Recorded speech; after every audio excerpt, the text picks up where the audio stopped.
Hello everyone, myself Dr. Manjula SV, Assistant Professor of Sociology, Government First Grade College, Vartur, Bangalore North University.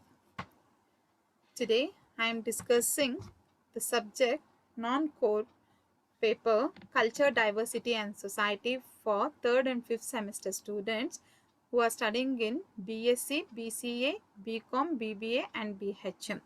Unit 2 Family, Caste, Village and Women in India, Session 27, and the topic for today's session is Violence Against Women. Objectives. The main objectives of this session is to know the meaning of violence, to know the meaning and definitions of violence against women, to understand the categories or types of violence against women in India, to know the relevant provisions under criminal law. Violence against women. Introduction. Violence against women in India is a very old social issue which has taken its root deeply in the society. Violence and discrimination has surrounded a woman's life from cradle to grave.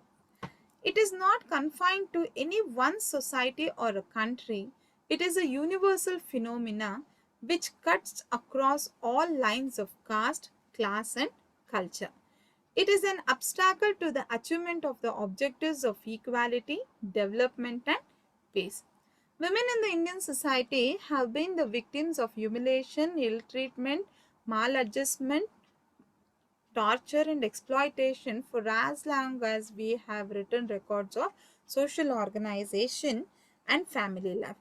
In spite of the legislative measures adopted in favor of women in our society, after independence, the spread of education and women's gradual economic independence, countless women still continue to be the victims of violence. Violence can be in the form of rape, sexual harassment, acid attacks, wife battering, insult to modesty, persecution for dowry, dowry deaths, female feticide, eve teasing, abduction, torture, both mental and physical, kidnapping, molestation, murder, trafficking, honor killing, etc. The latest statistics as released by the National Crime Record Bureau NCRB shows that nationwide crimes against women in our country has increased by 7.1% since 2010. Definitions.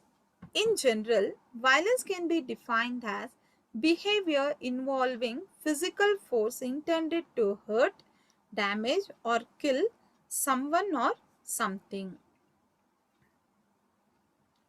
ಅಹಿಂಸೆ ಎಂದರೇನು? ಹಿಂಸೆ ಎಂದರೇನು? Behavior involving physical force intended to hurt, damage or kill someone or something. ಯಾವುದಾದರೂ ಭೌತಿಕವಾದಂತಹ ಅಂಶದಿಂದ ಉಂಟಾಗುವಂತಹ ಗಾಯ, ಹಾನಿ ಅಥವಾ ಜೀವಹಾನಿಯನ್ನು ನಾವು ಹಿಂಸೆ ಎಂದು ಕರೆಯಬಹುದು. Ram Ahuja defines violence as a behavior in which a more powerful person takes advantage of and abuses the less powerful one. Here we can see that violence is not only the physical force, here a powerful person takes advantages and abuses the less powerful one. ರಾಮಾನುಜರ್ ಅವರು ಹೇಳುವ ಪ್ರಕಾರ ಅತ್ಯಂತ ಬಲಶಾಲಿಯಾದಂಥ ವ್ಯಕ್ತಿ ತನಗಿಂತ ಕಡಿಮೆ ಅಂತಸ್ತನ್ನ ಅಥವಾ ಕಡಿಮೆ ಬಲ ಇರುವಂಥ ವ್ಯಕ್ತಿಯನ್ನ ನಿಂದಿಸುವುದು ಅಂತ ತಿಳಿಸ್ತಾರೆ. ಗೆಲ್ಸ್ and straws in 1979 defined violence as any act carried out with the intention of or perceived intention of causing physical pain or injury to another person. ಗೆಲ್ಸ್ ಮತ್ತು ಸ್ಟ್ರಾಸ್ ಅವರು ಹೇಳುವ ಪ್ರಕಾರ ಯಾವುದೇ ರೀತಿಯಾಗಿರುವಂತಹ ದೈಹಿಕ ಹಲ್ಲೆ, ದೈಹಿಕ ನೋವು ಒಬ್ಬ ವ್ಯಕ್ತಿಯಿಂದ ಇನ್ನೊಬ್ಬ ವ್ಯಕ್ತಿಗೆ ಆಗುವಂಥದ್ದನ್ನು ನಾವಿಲ್ಲಿ ಹಿಂಸೆ ಅಂತ ಪರಿಗಣಿಸಬಹುದು. According to the World Report on Violence and Health of WHO, violence can be defined as the intentional use of physical force or power threatened or actual against oneself, another person, or against a group or community that either results in or has a high likelihood of resulting in injury, death, psychological harm, maldevelopment or deprivation. WHO ವ್ಯಾಖ್ಯಾನಿಸುವ ಹಾಗೆ intentionally ಒಬ್ಬ ವ್ಯಕ್ತಿಗೆ ದೈಹಿಕವಾದಂತಹ ಹಾನಿ, ಬೆದರಿಕೆ ಅಥವಾ ತೊಂದರೆಯನ್ನು ಉಂಟು ಮಾಡುವಂಥದ್ದು ಒಬ್ಬ ವ್ಯಕ್ತಿಗಾಗಿರ್ಬೋದು, ಒಂದು ಸಮೂಹಕ್ಕಾಗಿರ್ಬೋದು, ಅವರಿಗೆ ತೊಂದರೆಯನ್ನು ಮಾಡೋದು, ಹಿಂಸೆಯನ್ನು ಮಾಡೋದು, ಅದು ಕೊನೆಗೆ ಸಾವನ್ನು ಕಂಡುಕೊಳ್ಳುವಂಥದ್ದಾಗಿರ್ಬೋದು ಅಥವಾ ಮಾನಸಿಕ ತೊಂದರೆ, ಈ ಎಲ್ಲ ಅಂಶಗಳನ್ನು ನಾವು ಹಿಂಸೆ ಅಂತ ಕರಿಬೋದಾಗಿದೆ. What is violence against women? Violence against women is collectively violent acts that are primarily or exclusively committed against women, sometimes considered a hate crime. This type of violence targets a specific group with the victim's gender as a primary motive. ಮಹಿಳೆಯ ವಿರುದ್ಧದ ಹಿಂಸೆ. ಇಲ್ಲಿ ಹಿಂಸೆ ಅನ್ನುವುದು ಮಹಿಳೆಯ ವಿರುದ್ಧನೇ ಕಂಡುಬರುವಂಥದ್ದು. ಮಹಿಳೆಯ ವಿರುದ್ಧ ನಡೆಯುವ ಹಿಂಸೆಯನ್ನ ನಾವು ಮಹಿಳೆಯ ವಿರುದ್ಧದ ಹಿಂಸೆ ಅಂತ ಕರಿಬಹುದು. ಯಾವುದೇ ರೀತಿಯಾಗಿರುವಂಥ ಹಿಂಸೆ ಮಹಿಳೆಯ ವಿರುದ್ಧವಾಗಿ ನಡೆದಿದ್ದೇ ಆದರೆ ಅದನ್ನ ನಾವು ಮಹಿಳೆಯರ ವಿರುದ್ಧ ಹಿಂಸೆ ಅಂತ ಕರಿಬಹುದಾಗಿದೆ. The United Nations defines violence against women as any act of gender-based violence that results in or is likely to result in physical, sexual or psychological harm or suffering to women, including threats of such acts, coercion or arbitrary deprivation of liberty, whether occurring in public or in private. Here we can see that United Nations defines violence against women as any act of gender-based. The act which is gender-based discrimination men and women, which is likely to result in physical, sexual or psychological, ಯಾವುದೇ ರೀತಿಯಾಗಿರುವಂತಹ ಲಿಂಗ ಆಧಾರದ ಮೇಲೆ ನಡೆಯುವಂತಹ ದೌರ್ಜನ್ಯವು ಅದು ದೈಹಿಕವಾಗಿರ್ಬೋದು, ಲೈಂಗಿಕವಾಗಿರ್ಬೋದು ಅಥವಾ ಮಾನಸಿಕವಾಗಿ ಉಂಟಾಗುವಂತಹ ದೌರ್ಜನ್ಯ ಅಥವಾ ಹಿಂಸೆ ಮಹಿಳೆಯಗೆ ಒಳಗಾಗುವುದನ್ನು ನಾವು ಕಂಡುಕೊಂಡಿದ್ದೇ ಆದರೆ ಅದನ್ನು ನಾವು ಮಹಿಳೆಯ ವಿರುದ್ಧದ ಹಿಂಸೆ ಅಂತ ಕರಿಬೋದಾಗಿದೆ. Here we can see that any act of gender-based violence that result in physical, sexual or psychological harm or suffering of women, including threats of such acts, coercion or arbitrary deprivation of liberty, whether occurring in public or in a private life. Now let us look into the categories of violence against women.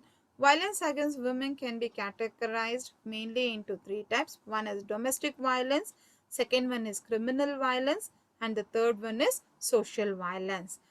Now let us see what is domestic violence. Domestic violence refers to any incident of threatening behavior, violence or abuse, psychological, physical, sexual, financial or emotional, between adults who are or have been intimate partners or family members regardless of gender or sexuality. In other words, domestic violence refers to an act of physical, sexual or psychological abuse against a woman by someone who is intimately connected to her through marriage, family relation or acquaintanceship. It has its roots in the patriarchal setup of the society.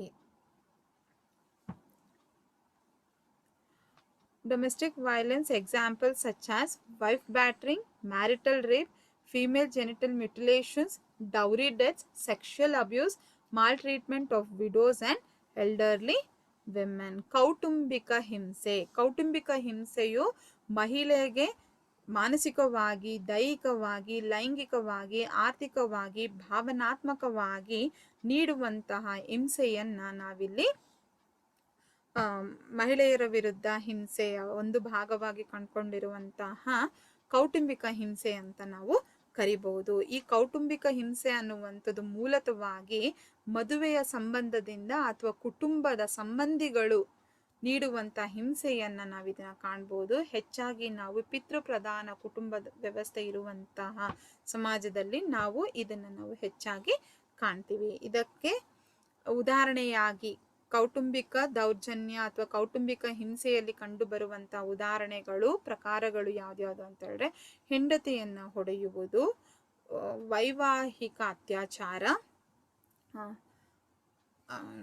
ವರದಕ್ಷಿಣೆ ಸಾವುಗಳು, ಲೈಂಗಿಕ ದೌರ್ಜನ್ಯ, ವಿಧವೆಯರನ್ನ ಮತ್ತು ಹಿರಿಯ ಮಹಿಳೆಯರನ್ನ ದೌರ್ಜನ್ಯಕ್ಕೆ ಒಳಪಡಿಸುವುದನ್ನು ನಾವಿಲ್ಲಿ ಕಾಣಬಹುದು. Next, criminal violence. It refers to the violence in which an offender uses or threatens force upon a victim. This entails both crimes in which the violent act is the objective, such as murder, as well as crimes in which violence is the means to an end. Criminal violence examples are rape, kidnapping and abduction, murder, acid attack. ಇಲ್ಲಿ ಅಪರಾಧಜನ್ಯ ಹಿಂಸೆ, ಇಲ್ಲಿ ವ್ಯಕ್ತಿಗಳು ಅಪರಾಧಗಳನ್ನು ಎಸಗುವಂಥದ್ದು, ಮಹಿಳೆಯ ಮೇಲೆ ಎಸಗುವಂಥ ಅಪರಾಧಗಳು ಯಾವ್ದ್ಯಾವುದು?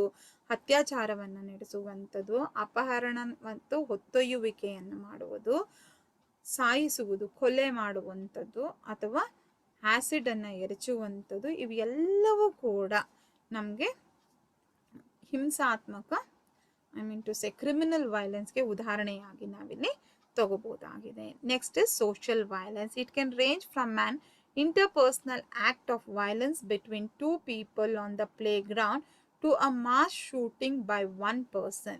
These examples of violence have been a profound effect on families, local communities and societies as a whole. Samajika himse. Social violence examples are female foeticide, eve teasing, honor killing, etc.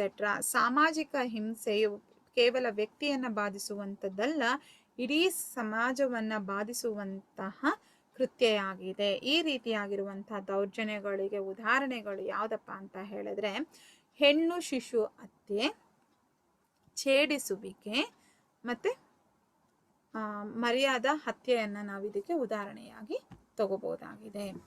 Now let us look into the relevant provision under criminal law. The criminal law of India contains special provisions to check crimes committed against women in the Indian society. Some of these crimes are dowry death, cruelty and harassment of a married woman by her husband or relatives of the husband, outraging the modesty of a woman and rape, etc. Here we can see that the Indian Penal Code 1860. Following are some of the important provisions under the IPC section 1860 to protect women from crimes against them. Dowry death, section 304B and section 306 make provision under IPC code. Intention to outrage the modesty of women, section 354. Kidnapping, abducting or including women to compel her marriage, section 366. Procuration of minor girls, section 366 clause A. Importation of girl from foreign country, section 366 bar B. Rape, section 375 to 376. Cruelty and harassment, section 498A. To insult the modesty of a woman, section 509. Disclosure of identity of the victim of certain offences, etc. section 228A.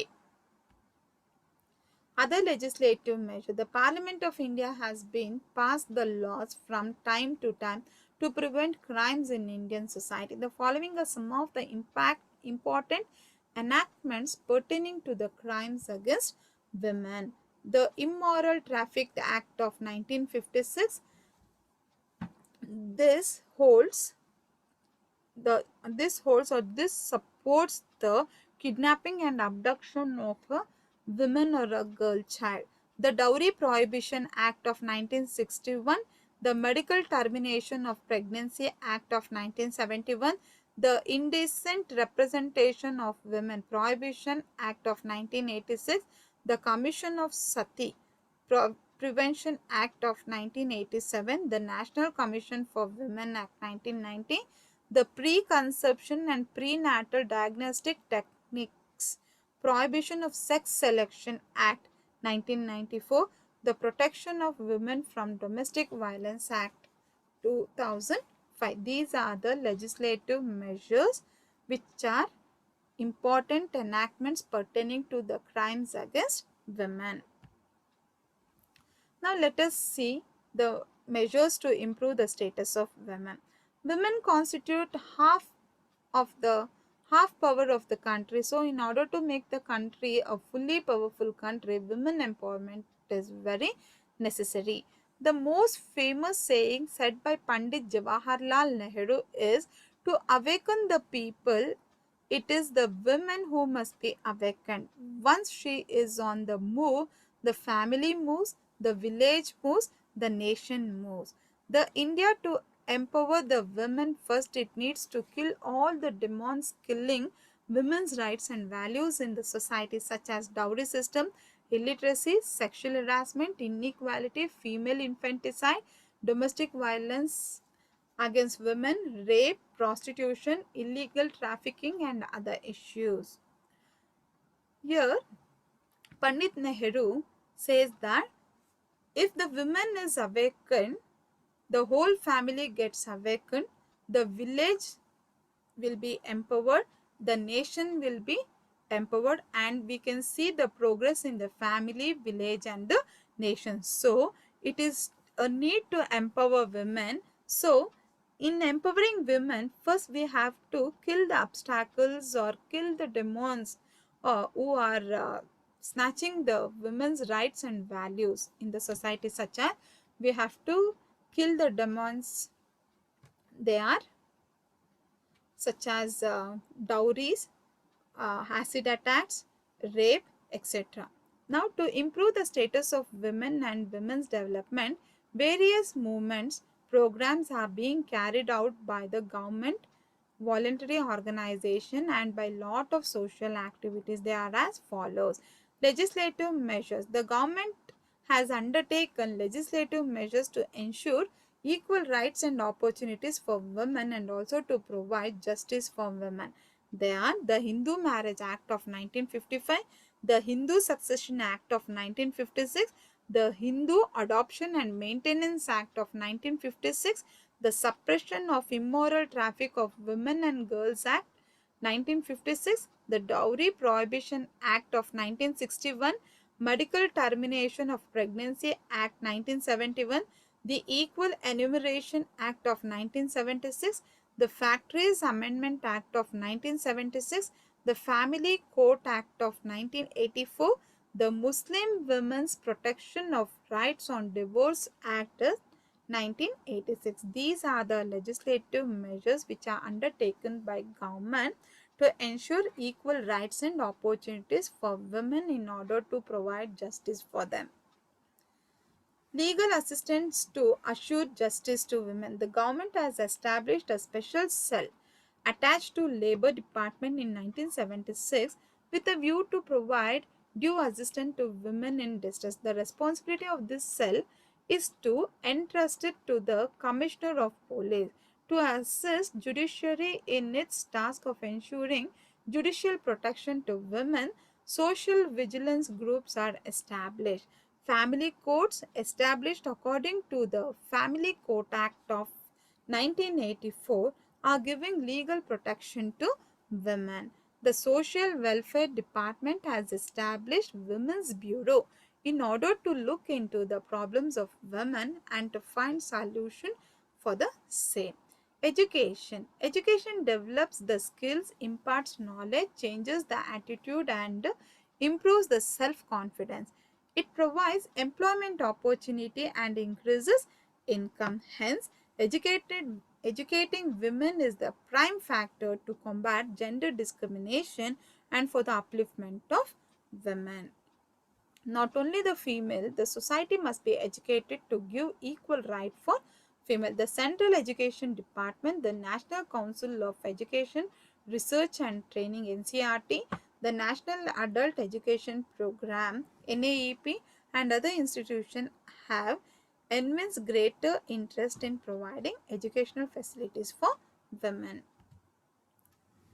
Employment. Employment gives the income and improves the economic position of a woman. Employed women are given importance by the family members. Employment gives economic independence for women. Economic independence. In India, mostly women in the young age depends on her father, middle age depends on her husband, older age on her sons. Women always depends on somebody for their livelihood. Hence, independent in economical aspects are imperative for women's development. Economic independence will free her from the slavery position and boost her with self-confidence. Economic independence of women also helps in the national economic development. Empowerment. Empowering women with the help of laws, education and employment will make the society to accept the women as an equal gender like male. Female also has all the potential, and empowering women will help to use her full capability and mitigation the economic dependency of women. Self-confidence. Due to prolonged suppressment, Indian women are especially uneducated and unemployed. Women hasn't had the self-confidence. Women need self-confidence to fight against all the atrocities against her and to live self-esteemed life. Decision making. Even in the family as well as in the society, the decision making power of women is denied. Mostly, males make the important decision in the family and in the society. This makes women as voiceless and destroys her self-confidence, and she feels less important in the family as well as in the society. So, to end gender discrimination, women must empower with decision-making power. Thus, a nation or a society without the participation of women cannot achieve development. If we eliminate gender discrimination, women will deliver all the potential skills, knowledge to develop the family, the nation and the whole world. So thank you. Thank you one and all. These are the references.